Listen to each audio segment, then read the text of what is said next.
Good morning student. आप हमारा next video में आपका स्वागत है। आज आप लोग जो आपको वादा किए थे हम कि क्वेश्चन आंसर आज लेके आएंगे, तो क्वेश्चन आंसर हम लेके आप पहुंच चुके हैं। तो आप देख पा रहे हैं यहाँ पर मेरा क्वेश्चन आंसर यहाँ है। अब क्वेश्चन आंसर को हम आपको अच्छी तरह से करा देते हैं। पेज छोटा था, बड़ा और छोटा हो गया। चलिए बड़ा कर लेते हैं पेज को।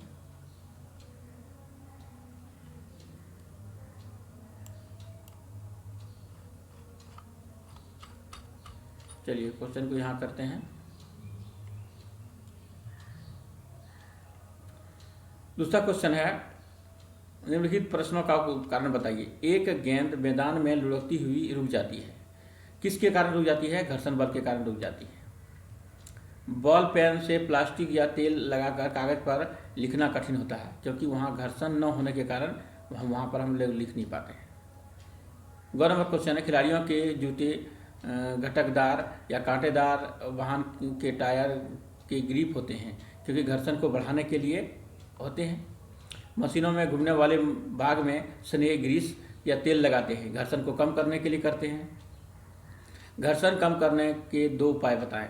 तो एक तो ग्रीस लगा के कर सकते हैं। करने के उपाय बताएं घर्षण कम करने का। तो घर्षण से ऊष्मा उत्पन्न होती है, ठीक है। घर्षण पृष्ठों की प्रकृति पर निर्भर करता है, ठीक है। घर्षण कम करने के दो उपाय बताइए। तो यहाँ पर जो है एक दूसरा हो जाएगा, यहाँ इसका आंसर आपका हो जाएगा एक तेल लगाकर। ये आंसर जो है आपको नहीं लिखना है यहाँ। ये घर्षण से उत्पन्न होती है, ठीक है। घर्षण कम करने के दो उपाय बताए हैं, तो ये आपका आंसर गलत है, ठीक है। आपको लिखना नहीं है। यहाँ आपको लिखना है एक नंबर में लिखना है आपको तेल देखकर। दूसरा में लिखना है आपको स्नेहक यानी ग्रीस का उपयोग से घर्षण को क्या करते हैं? कम करते हैं। हम लोग आते हैं, ये कितना नंबर था? ये 3 नंबर था। चौथा नंबर में आते हैं। एक मजदूर एक बक्से को धकेल कर दूसरे कमरे में ले जा रहा है।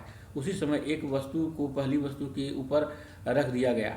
अब मजदूर को दोनों बक्सों को कमरे तक ले जाने में अधिक बल लगा, कारण बताइए। तो देखिए, दूसरे बक्से को रख देने के कारण भार में वृद्धि हो गई और घर्षण बल अधिक हो गया।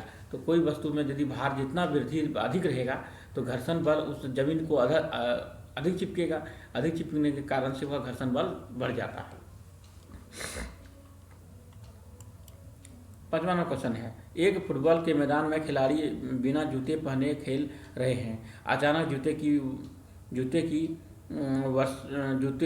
अचानक जोर से की वर्षा हो जाने के कारण मैदान गीले हो जाते हैं। उनके खेलने में कैसी परेशानी होगी? तो घर्षण कम होने के कारण से फिसलन बढ़ जाएगी और खिलाड़ी दौड़ नहीं पाएंगे और बराबर वह क्या करेंगे? गिरने लगेंगे, फिसलने लगेंगे। तरल एवं द्रव में गति करने वाली वस्तुओं की आकृति विशेष प्रकार की क्यों बनाई जाती है? देखिए, तरल घर्षण को कम करने के लिए वस्तुओं को आकृतियों को विशेष रूप से बनाई जाती है। ये आकृति हमेशा प्रकृति से प्राप्त होती है। जो कोई वस्तु तरल में गति करते हैं तो उस पर लगने वाले घर्षण बल पर पार पाना होता है, जिससे उसकी ऊर्जा क्षय होती है। उनकी ऊर्जा यथावत कम हो, इसके लिए उन्हें विशेष आकृति की बनाई जाती है। अब 7वां नंबर का क्वेश्चन है, सर्पी घर्षण और स्थैतिक घर्षण से कम क्यों होता है? यदि किसी वस्तु रुकी हुई वस्तु को विराम से गति आरंभ करने की स्थिति में घर्षण पर पार पाने के लिए वस्तु पर लगाए जाने वाले बल स्थैतिक घर्षण की माप होता है। यानी कोई वस्तु खड़ा है, इस पर हम धक्का लगाएंगे तो ये कौन सा कहलाएगा? स्थैतिक घर्षण कहलाएगा, ठीक है। और यहाँ पर 8वां नंबर है, प्रश्नों का उत्तर दीजिए। निम्नलिखित प्रश्नों का उत्तर दीजिए। कैरम बोर्ड खेलने से पहले पाउडर क्यों छिड़का जाता है? क्योंकि घर्षण कम करने के लिए किया जाता है।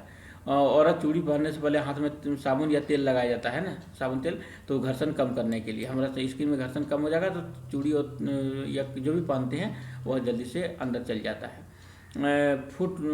फुटबॉल खिलाड़ी के कांटेदार जूते पहनकर क्यों खेलते हैं? क्योंकि घर्षण बढ़ेगा ताकि वह गिरने न सके।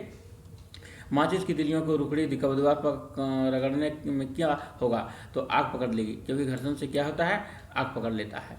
अगर घर्षण न हो तो क्या होगा, तक अगर कोई वस्तु किसी को पकड़ नहीं सकेगा, कोई दौड़ नहीं सकेगा, कोई भी काम नहीं होगा। यानी कि घर्षण करने से हम लोग चल फिर सकते हैं, घर्षण के कारण से हम लोग यहाँ दौड़ सकते हैं, इसके अगर नहीं होगा।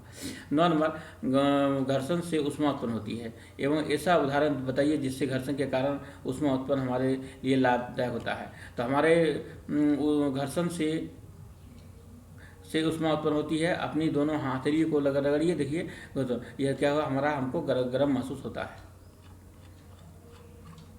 तो ये लास्ट क्वेश्चन था आपका, ये हो गया है कंप्लीट। अब हम लोग अगला चैप्टर में मिलेंगे। धन्यवाद। चैनल को अगर यदि मान लीजिए आपको अच्छा लग रहा है तो ये शेयर का बटन नीचे है, शेयर करके अपने फ्रेंड को भेज दीजिए ताकि वह क्वेश्चन आंसर अपना कर सके।